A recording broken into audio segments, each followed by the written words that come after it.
pengertian yang paling sulit kita bahasakan, yang paling sulit kita ungkapkan, karena ini berkaitan dengan wahdatul wujud. Kalau diartikan secara mudah, wahdatul wujud itu manunggali wujud dateng Gusti. Ini kucing biasa jenengan pireng. Ini tidak bisa diungkapkan, hanya bisa kita rasakan. Al-kaun kulluhu zulmah wa innama ana rohu zuhurul haqqi fihi. Saya akan mengambil pengertian yang sederhana untuk kita saja. Sebab ini ada dua pengertian ahlus syuhud. Makna ahli syuhud niku ya orang-orang yang selalu melihat Allah. Dalam kondisi apapun dia melihat Allah. Nah, kaun mukawwanat, sesuatu yang diciptakan oleh Allah dengan sifat kudrahnya dan yang ditampakkan oleh Allah datang hamba-hambanya, itu semuanya gelap. Menurut ahli syuhud ditafsiri adamun mahdun la wujudalahu, murni tidak ada. Lah menjadi ada, menjadi terang karena zuhurul haq, pertelane Gusti Allah tenggene kaun niku. Niki tak gawe sederhana sih. Terus kaun itu yang diciptakan oleh Allah dengan sifat kudrohnya nggih bareng-bareng maujud. Ini semua tidak terlihat, gelap tidak ada. Balikan daripada nur, gelap tidak ada. Menjadi ada itu karena ada Allah. Menjadi ada karena keberadaan Allah yang muncul di situ. Nah, berarti tanpa adanya Allah sesuatu itu akan tidak ada, tetap tidak ada. Nanti yang menjadi persoalan kita, lawan barang iku anani Gusti Allah, tapi kita malah tidak melihat Gusti Allah. Ini kan menjadi pertanyaan besar bagi kita. Gusti Allah itu ada dan sinarnya terang sekali. Kenapa kita tidak melihat Allah? Ya karena kita terhalang oleh maujudat ini yang diciptakan oleh Allah ini. Melihat kepada alam ini yang peteng ini kebangetan kita. Namanya kita ahlul hijab, orang yang masih di balik tirai, karena kita melihat tirai itu sehingga tidak melihat Gusti Allah. Nah begitu. Mula nanti orang-orang yang arbabus syuhud, yaitu orang yang menyaksikan kehadiran Allah di dalam setiap sesuatu, itu nanti pemahamannya berbeda-beda. Pemahamannya berbeda-beda. Ada yang melihat Allah sebelum melihat barang itu sudah melihat Gusti Allah lebih dulu. Ada orang yang ketika melihat baru dia melihat Allah. Ada orang yang setelah melihat kemudian dipikir panjang baru dia akan melihat Allah. Ada orang yang sama sekali tidak melihat, qablahu wa ba'dahu wa fihi, tidak melihat. Nah begitu. Nggih seperti itu. Terus hubungannya dengan wahdatul wujud itu apa? Manunggali Gusti marang maujud ini. Ya, kalau kita pikir panjang akan seperti ini.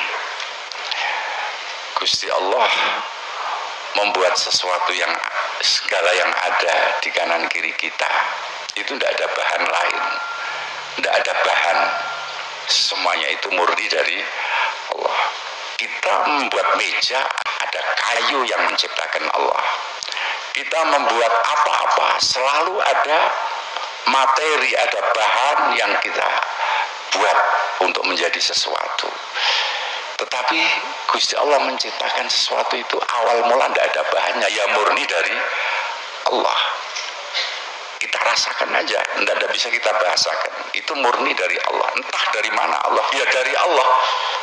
Oleh karena itu maka diartikan bahwa keberadaan Allah dan barang-barang itu adalah manunggal. Nggih mboten.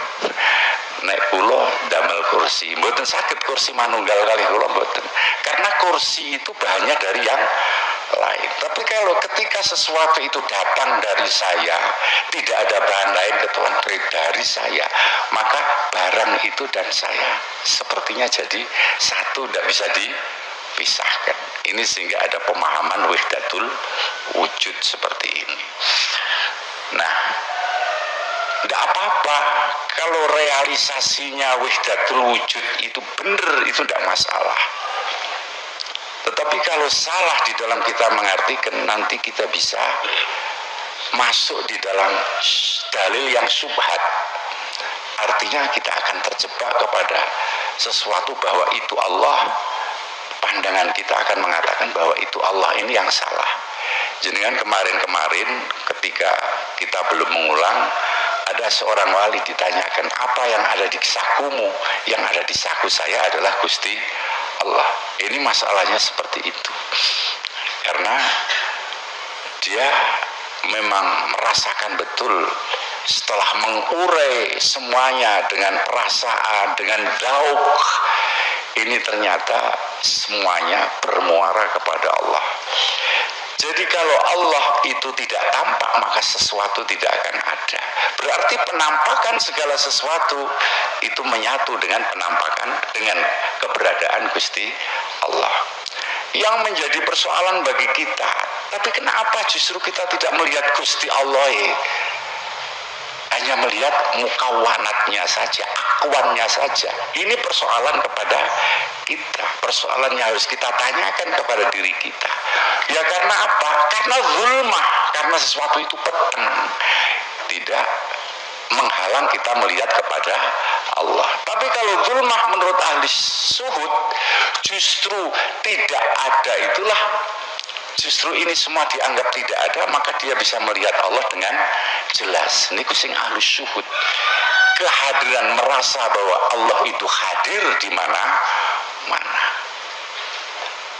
Mula nek cara Iqadul Himam ngarani makalah ini kanggo wong ahlul hijab, wong sing kaling-kalingan karo pangeran, bukan ahlus syuhud.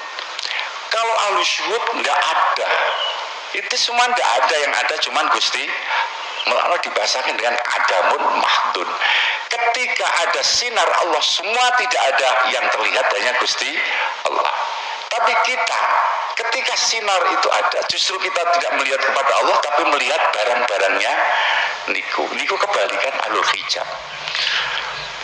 Nah, ngaten niku. Allahu Akbar.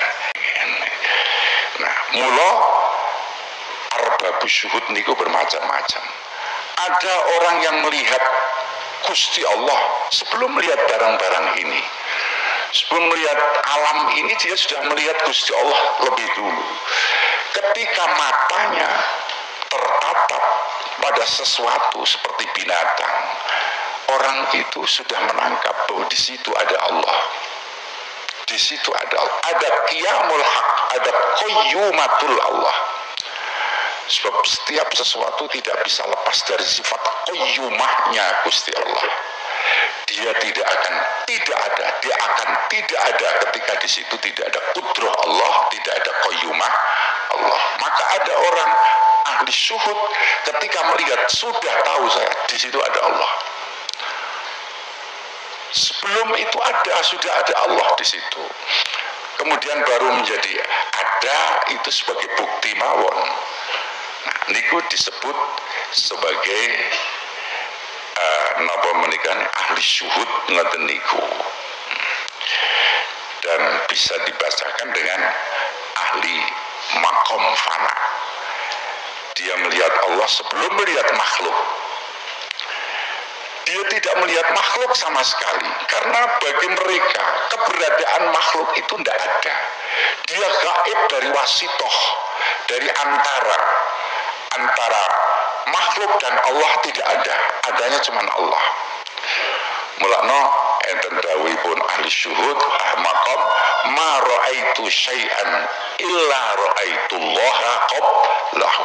Saya tidak melihat sesuatu kecuali sebelum itu pasti ada Allah. Ini tingkatan yang paling tinggi.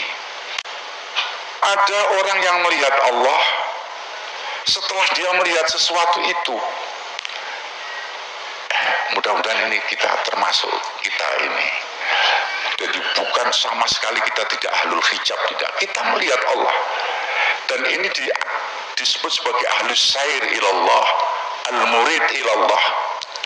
Dia melihat dulu pada apa yang ada ini, baru setelah dia pikir-pikir, dia melihat kepada Allah. Nah, niku wong sing isyahidullah ba'da syai', melihat Allah setelah melihat sesuatu. Dia mikir-mikir baru ketemu Gusti Allah. Wa minhum may yusyahidullah ma'asyai'. Dia melihat Allah tapi bersamaan dengan sesuatu yang ia lihat itu. Ini orang yang mendekati. Jadi begitu melihat sesuatu, dia melihat bahwa di situ ada Allah. Tidak usah pikir-pikir. Dia melihat sesuatu, di situ ada Allah. Niku ada yang melihat sesuatu, melihat Allah fisyai. Ini kalau nerjemahkan ini yang pinggir nih, ya. Teng pinggir nih kalau simpulnya kali terjemahan nih. Wong niku namung ngoten mawon. Jadi ada orang yang melihat Allah itu di dalam sesuatu itu. Di dalam sesuatu itu ada Allah. Muro enten dawuh ma raaitu syai'an illa raaitullaha fihi. Saya tidak melihat sesuatu kecuali saya melihat Allah di dalam sesuatu itu. Ini adil jalbi, orang yang sedang ditarik oleh Allah.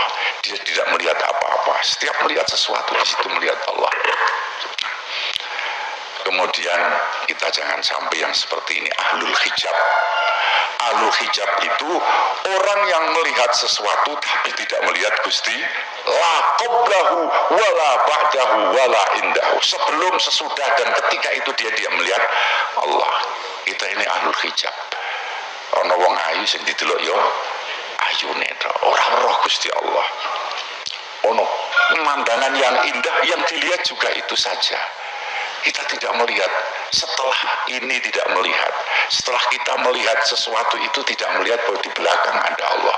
Setelah penglihatan kita ini ketemu di situ ada Allah. Apalagi sampai qoblah, urung weruh, sadurunge weruh wis weruh Gusti Allah. Wong bar weruh wae durung weruh Gusti Allah.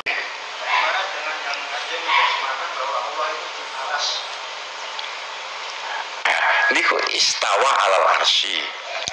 Kata-katanya kan istawa alal arsy. Ngeten niki. Gusti Allah nggawe langit lan bumi niki, nggih, pun gawe kabeh. Langit lan bumi niki itu atasnya ada kursi, kursiyus samawati wal ardh. Di atasnya itu ada arsy. Nah, Gusti Allah itu memerintahkan arsy itu.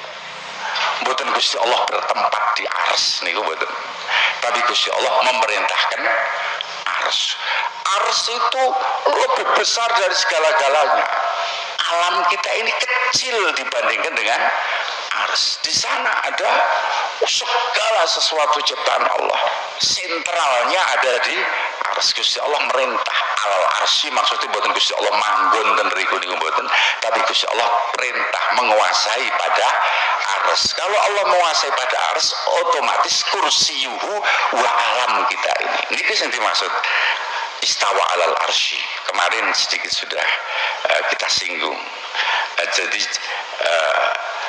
ada kan, bisa juga kan secara terjemah lafziah sampean muni Gusti Allah itu manggon, istawa manggon sapa Allah alal arsy. Padahal keyakinan kita Allah itu tidak bertempat. Lain niku maksudnya ngaten. Nggih, bisa diterima nggih. Nggih, seperti itu. Nggih.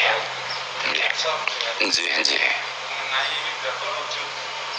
Apakah dan itu ada di dalam diri kita? Kalau demikian sesungguhnya siapakah kita? Mohon keterangan. Wah, ini semakin rumit nih. Kalau wahdatul wujud, apakah Gusti Allah itu ada pada diri kita? Kemudian pertanyaannya, kemudian diri kita itu siapa? Nah, apakah kemudian diri kita itu siapa? Kalau Allah ada pada diri kita, bisa juga berarti kita ini adalah bagian daripada zat Allah. Pertanyaan itu logis, logis pertanyaan itu. Nah, niku pertanyaan itu harus kita takwili bahwa niki kula pakai versi sing boten arbabus syuhud nggih, sebab saya tidak syuhud. Kalau saya syuhud malah sampean ra iso paham upamane sebab alame itu. Nah,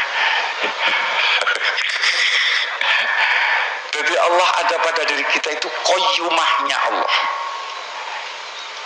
Qayyumah niku sifat jumenengi ten riku. Sifatnya Allah yang ada pada diri kita. Niku maka kita bisa menjadi tegak, kita bisa menjadi bicara, kita bisa berjalan karena di sini ada sifat qayyumahipun Gusti Allah. Nek jawaban alusyuhud, wah ngeri malih. Jawaban Gusti Allah. Ya kuwi Gusti Allah. Tapi ndak usah dikembangkan. Mulane nek ahlul hijab kados kula panjenengan ningali Gusti Allah lewat lantaran. Nek alusyuhud boten, melihat langsung dengan mata hati.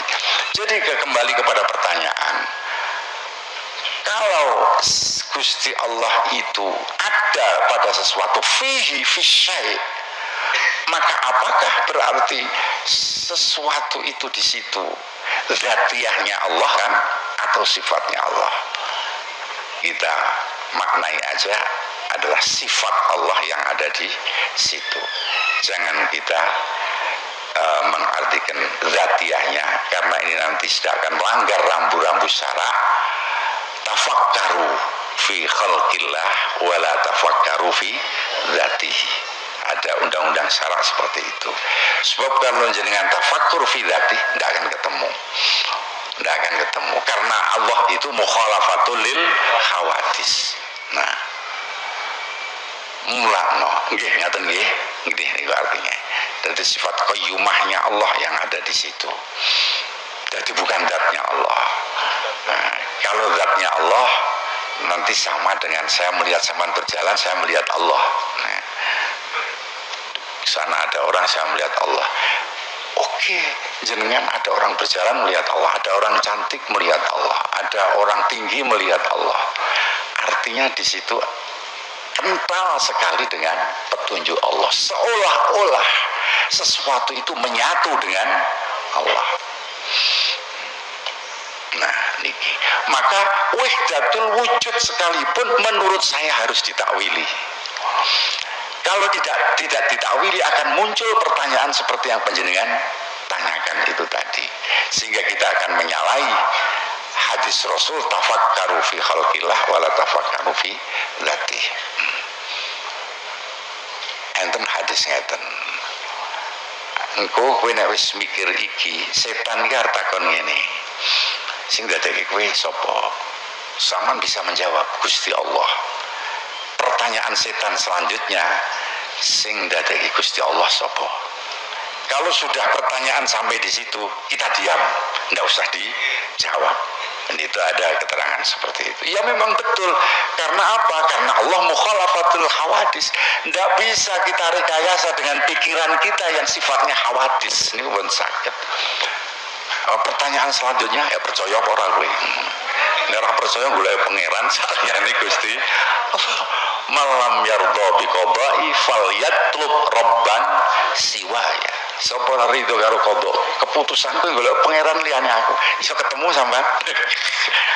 Reca wala reca kok dikroyok laler iki apa? Sampean sakit ngeten dan panjang masalahnya akan tidak selesai. Nah, lajeng niki keanehan berikutnya di dalam makalah ini, hal yang sangat aneh. hal yang sangat aneh, mimma yadulluka ala wujudi qari subhanahu an hajabaka anu bima laisa bimaujudin ma'au. Sesuatu yang menunjukkan adanya sifat qahir Allah, sifat pemaksaan Allah datang jenengan. Sampeyan niku di bawah qahrullah, di bawah pemaksaan Allah. Napa Gusti Allah ngaling-alingi sampean, tapi dengan sesuatu yang itu tidak bersama dengan Allah. Jadi seolah-olah Allah itu kaling-kalingan tapi ora ana sing ngalingi. Gusti Allah niku kaling-kalingan ora ana sing sampean ora weruh Gusti Allah, tapi sing ngaling-alingi niku napa niku sampean mboten semerep. Niku ajib sekali. Karena sesuatu yang ada itu tidak ma'ahu, mboten bersanding dengan Allah, tidak bersama dengan Allah, tapi di dalam Allah. Bahkan sebelumnya, sesudahnya itu di situ ada Allah. Lah kok sampean ora weruh Gusti Allah? Aneh lho niki. Kok iso ngono? Ya sebab sampean dipaksa oleh Allah. Tidak seperti itu. Kalau kita mudah melihat Allah, pikiran kita tidak kuat, kita sudah mati sejak dulu, kita sudah stres sejak dulu, sudah tidak punya kekuatan apa-apa sejak dulu. Maka untuk sampai kepada makom syuhud itu mesti harus ada tahapan. Nek ora mangke sampean dadine jalab. Nah wong jalab kabeh sampean iso mbayangake. Wong kok jalab kabeh iso mbayangake sampean. Maka mesti kita harus bertahap dari sedikit. Akobatun nufus, jalan lika-likunya nafsu itu kita patahkan satu persatu sampai nanti kita bisa menjadi makom syuhud, makom di mana kita hadir di situ kita melihat Allah. Nah begitu.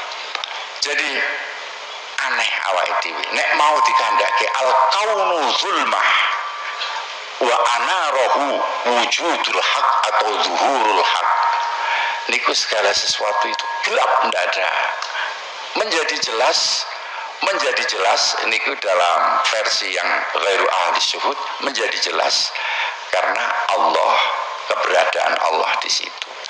Mestinya kita ini kan harus melihat Allah dulu gitu. Nek ngono kan kudunya melihat Allah, sadar.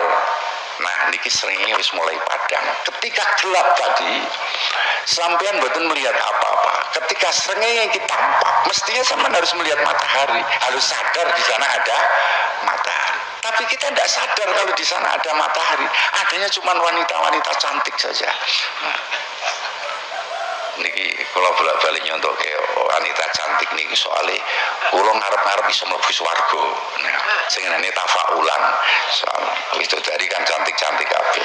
Mboten salah sampean napa-napa contohnya wanita cantik karena sampean berharap sampean iso mlebu swarga. Nah, niki nek wong wedok kula dibantah ngeten niki ora ngerti. Wingi kula dibantah. Bantah tak aman kali bojo kula tiyambak sing bantah. Sampan win arep ketemu karo Gusti Allah iku kudu ngilangi sifat-sifat elek atimu, takabur, iri, dengki. Wah, kula mun saged ya ngilang. Jajal nek kowe iso bojomu kon wayuh. Kula kan ngaten to. Wah, maune iki nggih nrimo, mbasan kula ngaten mboten nrimo. Akhire ngomongnya dalan delok Gusti Allah ku mung siji tok. Dalam swarga ora mung siji tok. Nah, niku jenenge ora tabayun. Sifat-sifat yang tidak baik itu dasar untuk kita melihat Gusti Allah, untuk kita usul pada Allah. Sama lewat jalan mana saja, kalau hati masih kotor nggak akan bisa kepethuk usul. Usaman bisa kita sembahyang terus setiap malam, setiap siang hari saya mau puasa, zikir terus tapi hatimu ijo ono takabur, ijo ono ujub, ijo ono iri dengki, ora bakalan iso teko ning Gusti Allah. Mendingan sampean biasa wae. Dolanan biasa tapi hatimu ora ono rasa iri, ora ono rasa dengki. Ini Sayyidina Abdul Qadir Al-Jilani. Jadi bukan karena salat saya bisa begini, bukan karena zikir saya, tapi karena hati saya yang bersih bisa ketemu Allah. Lah niku lho sing kudu kula sampean tak ngerti, sampean Jadi ojo ndewak-ndewake tasbih, ojo ndewak-ndewake aku sewengi maca Quran ping 10. Bukan itu. Kita ketemu Allah dengan hati yang bersih. Nah, ngoten niku. Enten pertanyaan malih.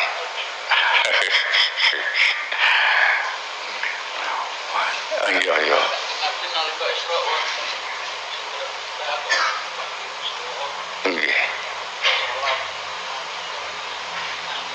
Nggih.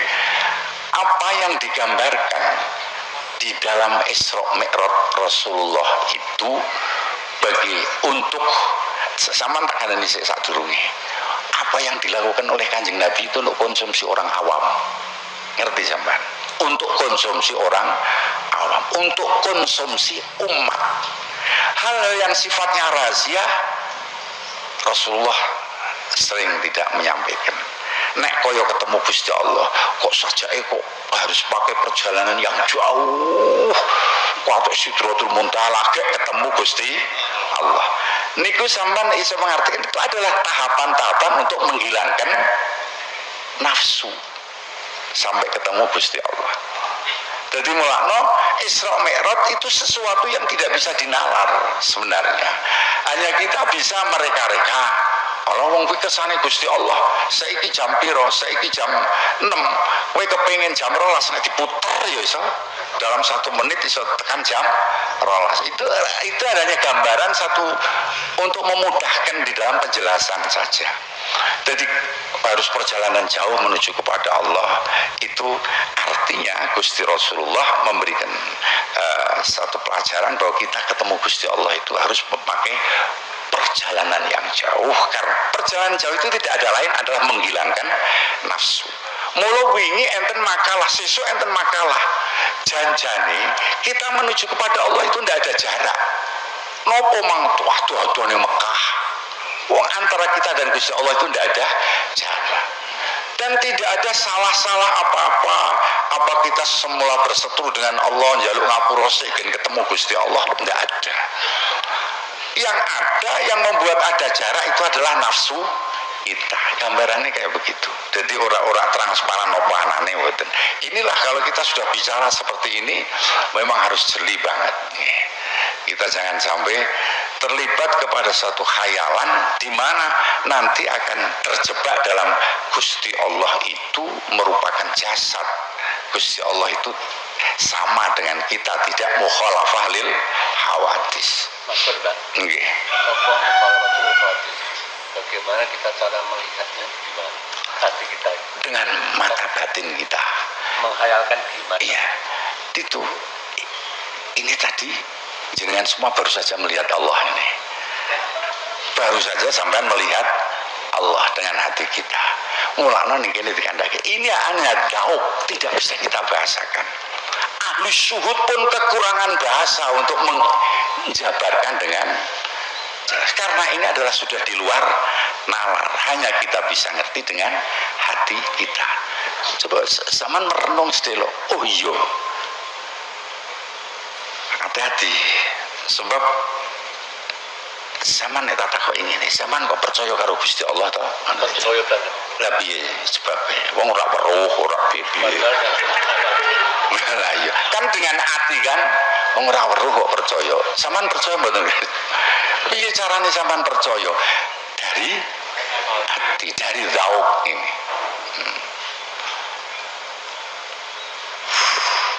Nggih, seperti itu betul. Saya yakin, saya mantap. Lah nek kula nerangke kok mboten mantep niku nggih.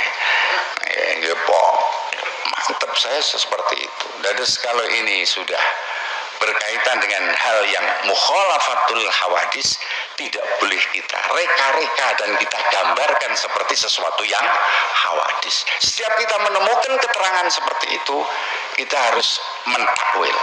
Jadi kita dimanapun bisa kita menemukan Gusti Allah. Indahu qoblahu ba'dahu. Kita tilik tiang sakit, di situ kita akan ketemu Gusti Allah. Karena ketika ada orang sakit, di situ ada rahmat Allah. Karena tilik ada pengapura Allah. Begitu juga orang fakir nilai semuanya. Nah ini gambaran mawon seperti itu. Kita silaturahmi itu berarti kita ketemu dengan Allah. Niku sampun dalam tingkatan seperti ini. Artinya ketemu dengan rahmat Allah. Niku paling gampang kita artikan. Jadi bukan ahli syuhud, ahli syahadah sing iyanah sing cetha, itu bukan ranah kita, bukan tingkatan kita. Maka saya tidak bisa menerangkan yang seperti itu. Nah, lebih perasaan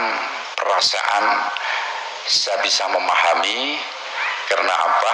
Ya karena saking dekatnya kepada Allah.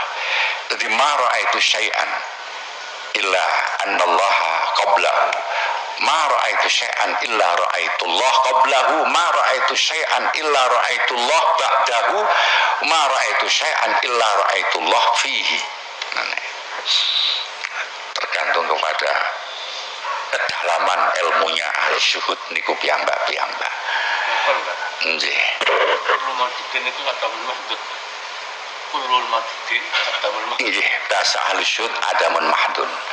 Karena beliau sudah tidak butuh wasitoh sing dilihat mung Gusti Allah. Mun nek ketemu kalih tiyang ngeten iki meneng wae rasa diudek-udek rasane.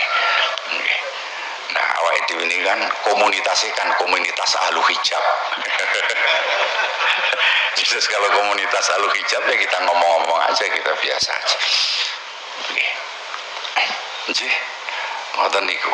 Kalau nanti ada besok kita ulangi lagi. Ini sebab ini nanti terus akan ada beberapa makalah yang panjang bukti bagi musonep memampakkan keajaibannya.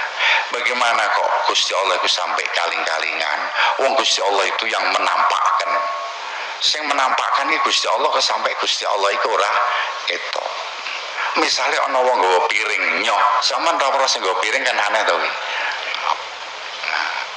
Terus bisa ada kaifa bahwa lagi bagaimana kita bisa terhalang dari Allah, padahal Allah itu yang tampak di dalam segala sesuatu, itu ada Allah. Bahwa lagi dan seterusnya itu besok sebagai satu tanda. Orientasinya seperti itu tadi, al kaunu kulluh zulmah wa anarahu zuhurul haq. Dari situ muaranya. Pun sementara ngaten riyin subhanallah al-fatihah.